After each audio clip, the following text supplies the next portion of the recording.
Hi guys, and welcome to another video by Vegan and Frodo. Thank you so much for being on the channel again. Thanks for checking in. So today we're going to talk about the camera gear that I have at the moment and what I use on my trips and been using on my trips so far, and what I plan to purchase and get into this year, and basically to be able to provide a more interesting, vivid, good quality footage and something that you would enjoy watching. So if you do have any tips or tricks or any advice in regards to camera gear that you reckon I should buy, like definitely feel free to comment down below.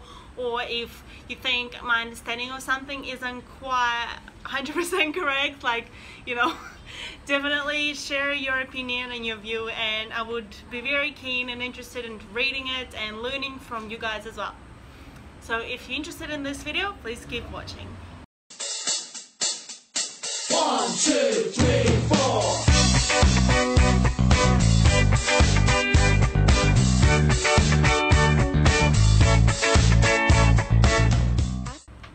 So as I have been traveling and doing tour and traveling and doing videos about it for a bit over a year now, I have somewhat of a reasonable experience of different things that I've been using so far.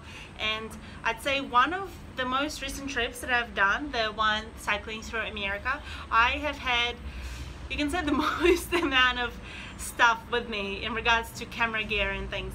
So most of my videos have been filmed on iPhones. So initially I had the iPhone 5S, and most recent trip was filmed on the iPhone XE.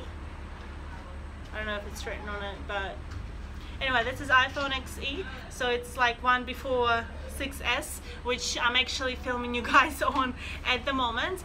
So I think iPhones are really great for, you know, you flip, you quickly, bang bang. Although I didn't realize how better the footage could get when you're using a better, well, like when you film it and look at it, it seems like pretty alright, but when you like end up exporting it and processing it for video montaging software, it can sometimes damage or like pixelate, blur out the footage. So I didn't really know much about it when I first started out, but definitely I noticed the better quality, obviously, footage you take and the better quality equipment you use, the better quality export you try to do, and different software that you use through processing of videos, you get different results, right? And you only learn it through experience, through trying different things, through exporting in different formats, and you seeing what works for you. So most of my footage so far have been done on the iPhone, and the tour that I'm planning to do just in a few days, I'm starting out another tour in South Island, New Zealand. Again, it'll be going on the iPhone. Something that I do want to mention on iPhone, a lot of people tend to drop it or get water on it and things like that, and that's pretty normal. I'm one of those people as well that like drops my phone, especially when you're riding and filming or like walking around doing stuff. Like, your phone is pretty crucial, I feel. And especially when you're traveling, you have a lot of photos, a lot of videos on your phone. I think having a really good case is a worthwhile investment. And I have, like, I'm not sponsored for this or anything, I have been, however, you know, using these cases for a long time. So this is the phone that I have right now for 6S, and this is the XE. Actually, there's a couple of different cases, but obviously like one broke, the other one half broke. So this is what I'm using. This is what I was using on this phone right here. And these phone cases are the life-proof cases. The waterproofness of these cases kind of dies down after the first few months of using it, to be honest, with my experience. But the damage for when you fall, like I think when you drop the phones, that's like when a lot of damage happens, right? So these cases are incredible, because if you like have a look in the corners and stuff of my cases, like these phones have been dropped a few times, but the screens on them, like obviously you can't see the phone that I'm using right now filming on, but this looks perfect. Like, and in order to get such like shiny, like not even a single scratch, hey. So I think for that, let alone an $80 or $100 case like this is freaking amazing for keeping your phone basically as shiny and new as the day you purchased it. I think it's incredible. So I would, when you go on tour, when you go on trips, even in your regular life, I think having a phone case is extremely important.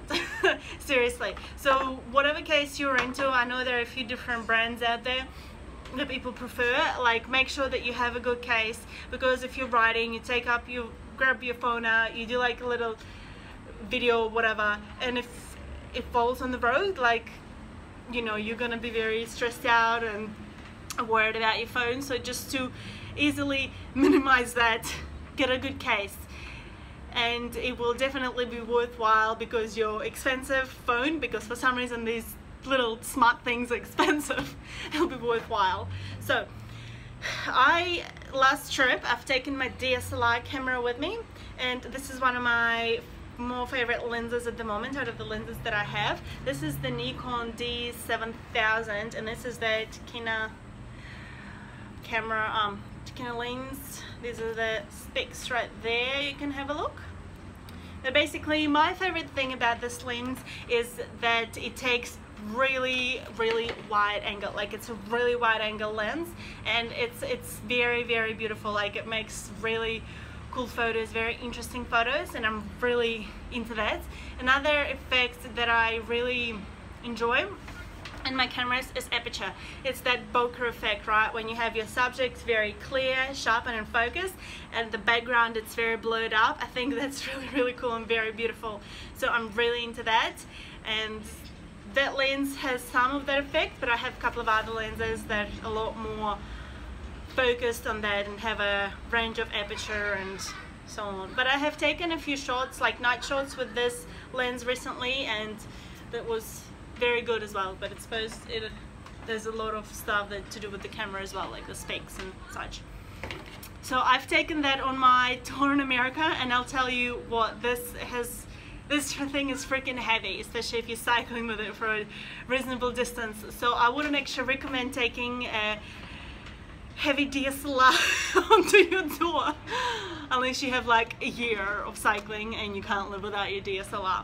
But speaking of cameras, I actually think Sony G7X is the camera that I really want to purchase before my next trip, before the trip that I'm going to take halfway through this year, the really like couple of months one. And I think I really like it for the fact that it takes good quality footage. You have a flip screen, so you have a really good quality kind of self camera, and you can also position it really well, and you get a wider angle than just if you're filming on the iPhone, for example, and you're doing, you know, the distance, unless you know you have a selfie stick or something for filming. It's really good. I think it's really good. A lot of vloggers use it. A lot of people who are doing YouTubing use it. So what do you reckon? Do you think they're good cameras? But that's what I'm looking at buying later this year. A lot of you know that I also have this action cam. It is not a GoPro. It's the Sony 4K Splash Xmar R. Right there. This is really good. It takes good footage. It's 4K footage. I wish honestly that it was taking less blurry footage, because you obviously have seen my vlogs from America and so on. However, the footage that it does take makes, I think, the video much more interesting and really cool, and I think it definitely adds to the film that you take. It adds to the adventure. Like, you can really take a lot of video of you actually doing the ride. Like, you don't have to hold up your phone and worry about shaking, whatever. This is much better. I think it charges through USB. It has like a little camera, and you use micro SD here for filming on it, like for memory stuff. And the way I attach it to my bike is I have this connector that I bought. This is for Nikon, actually. Like, if you can have a look, this is actually for a Nikon action cam, because there are actually quite a few of them now out, right? Like, because a lot of people are into them and they want to buy them. So there's Nikon, there's Sony, there's GoPro, there's Nikon 360 one, and all that kind of stuff. I actually have the 360 camera. I should probably talk about it at some point as well, in my experience with it. But basically this is pretty easy. There's a couple of screws on. This was about $40 just from JB Hi-Fi in Australia. And you can also, you know, adjust here, like, and your little, you screw on the camera there's like a little screw on the camera, and there's a little screw here, and you can adjust and do whatever you want. So with this, I guess you can also attach it to a helmet if you have connectors. I didn't have good connectors on my last trip, and the connector that I did have wasn't really as dependable as you may say, so it like kind of constantly went up and down, up and down, up and down. And because you're riding, it's not in front of you, right, not on your handlebars, you can't really see like if it's filming like that or if it's filming like the wrong way up. So but I've still done some footage of it going backwards. If you remember, some of you might have seen the vlog where I like filmed a really good sunset behind me while I was cycling forward, so that was really cool. I love this thing though. I love the action cam. I think it's very light, it's very tiny. I did actually bring up some specs for it here in front of me, but you can mount it to a lot of things. It's very easy to use. It is, on the website they talk about how you can, you know, steady shot if you're like taking photos or whatever, and you can also get a full HD capture, rich color images. So I think the footage on it is reasonably good, definitely, and I think it's really good. It's much better compared to the footage that I was getting on the 5S iPhone, and it does capture reasonable angle, but I do like it. I think it's very easy to use. It's sometimes, I would say though, sometimes when I'm riding and if there's a bit of vibration or it's a bit bumpy like that, it turns off on its own. So whether there is a connection issue inside or something, but it stops recording. And when it does that, sometimes the footage can record not very well, like, and I can't open it after, like it can corrupt the specific clip. But often or not, like I've also been able to press play and record so much stuff in such cool colors. For example, the time when I was going through different canyons area in America, like all the wild goats and things I was filming, and that was just like so beautiful. I really love that. And honestly, basically that's it. That's what I have taken with me last time for my trip: an iPhone, a little camera like this, and a DSLR. DSLR is really awesome to film on if you're like walking and you're just like in and out, especially if you're in a car, like you have a car, then it makes it very easy and you can take really cool photos and much better quality photos. But if you're just traveling light and trying to travel light, these two are good. And I do like bringing laptop with me on the longer trips, just so I don't run out of memory size on my phone or whatever. I can, you know, edit data or save it somewhere just for safekeeping and things like that.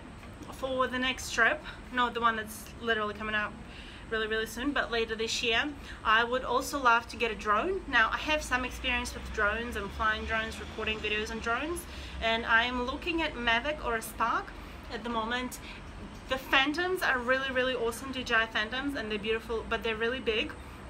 And for that type of thing that I'm doing, I think it's a lot easier to take smaller drones, lighter drones, drones that like have the little legs, you can fold them and you can take them places and still record a reasonable quality footage that, you know, you can edit on your software. And actually, speaking of software, let's just say a couple of words about that since we're on the subject. The software that I use the most right now is Final Cut Pro, and that's one of my favorite video editing softwares. The very first one I started off with was actually Lightroom, and I was doing it on my old Windows computer, and it was taking so much power to process. It was taking a lot of power from my laptop to process videos, to put them together, and it was exporting them in shockingly poor quality as well, that I was very disappointed honestly in that software. But it was just absolutely beginning, the very initial steps. So if you ever look like at a very first videos, you'll be like, oh my god, what are you even doing? Like, and I had no idea that it was exporting and not so great. Like, anyway, because the footage that I was putting together was a much better quality than it was exporting it as. So my initial one was Lightroom, and then I went and I bought my Mac because my Windows computer ended up crashing and not turning on and all that stuff because it was somewhat old, you can say. So I got myself a MacBook and I've been using iMovie for a long time, and I think that's a really epic free software on Apple if you have an Apple MacBook, and it's just really easy and just in and out, bang bang bang, and you import a few. There is some specs and special effects there as well, and you just quickly adjust, put stuff together, and it makes a very interesting and very easy way to learn how to edit videos and how to edit footage, and I really liked using it. And then I went on to upgrading to Final Cut Pro, and I got myself the 30-day free trial, and I loved it. Like, I loved every single thing about it. It was just so easy. There is like that magnetic timeline that simply you just put a clip in there, put a clip there. Like, it does a lot of things automatically. You can attach your music and your text and whatever overlay picture or whatever to a specific video and kind of drag and drop, and it just follows. It makes the process of video editing much easier, very simple. There's loads of effects, there's loads of text, different things that you can edit. There's a lot of intro things in the beginning and little ends, that like title or whatever, titles, running titles, you can insert into your video, and it makes it very easy. And after that, after Final Cut Pro, I went into Premiere Pro, and I wanted to try that software out and see what that's like, because, you know, I'm really into Photoshop now, as well, as you would have seen on some of my thumbnails and things like that. I've been playing with Photoshop a bit and learning more and more about it, which I actually love, and I think it's a lot of fun. So with the Creative Cloud software package with Photoshop, you can get After Effects, you can get Premiere Pro, you can get loads of different software, creative design software in one space. So I downloaded Premiere Pro on my laptop, and I was trying it out, playing with it, and in all honesty, I found it's good. It's a really good, very professional software editor, but I think, well, no, I think from my experience, it just takes way longer to put things together and edit on Premiere Pro. And granted, yes, I was learning how to use it in the beginning, but like, it even went for anyway, like, it's interesting and it's very cool to use, and it has a lot of options. And one of the main benefits of using Premiere Pro is when you have footage and you have a whole team working together on putting together a film, some sort of film, you like want to be able to export and import and do all that kind of stuff with the single file, editing file. With Final Cut Pro or iMovie, these two pieces of software are very Mac specific, right? When with Premiere Pro, it can work with Windows and it can work with Mac as well. So for that purposes, it's really good, and there's a lot of extra stuff and like editing of the actual picture, video editing, like color adjustment and things like that. Really cool features and effects on your footage, but it does take longer. And having a little screen like this for a laptop, I think it just makes it a lot harder to see things. When with iMovie, like right here, you can have a look, like it's just much bigger, and you can already see what's going on over here, and it's just a lot more user-friendly, I find. So I actually purchased Final Cut Pro, and I think it's an awesome piece of software, even though it costs quite a ridiculous amount of money. But I think it's worth it, because it just makes your life a lot easier and video editing process very enjoyable. So I think this is all I'm going to squeeze into this video. It's a reasonably long video as it is, talking about different technology things I want to purchase, like video camera toys I'm looking at, and definitely the software I love using and use and have used previously for video editing. Hopefully you found this interesting. Hopefully you got something out of this video and you got like my reasoning behind it. Maybe you got something out of it in regards to you're looking to buy something or do videos about your tours or things like that. Anyway, let me know down in comments below maybe your experience with these software, video editing softwares. Let me know your experience with different camera gear. Maybe you reckon I should buy a GoPro, or I should go for a different kind of drone or whatever. Just let me know down in comments below what your thoughts are. And I hope you remember to stop counting calories, start counting health. count your adventures, count your passions, live your life passionately, fully, energizingly, and keep on just doing your best, being the best you, and having a good time in this life. See you again soon. Bye.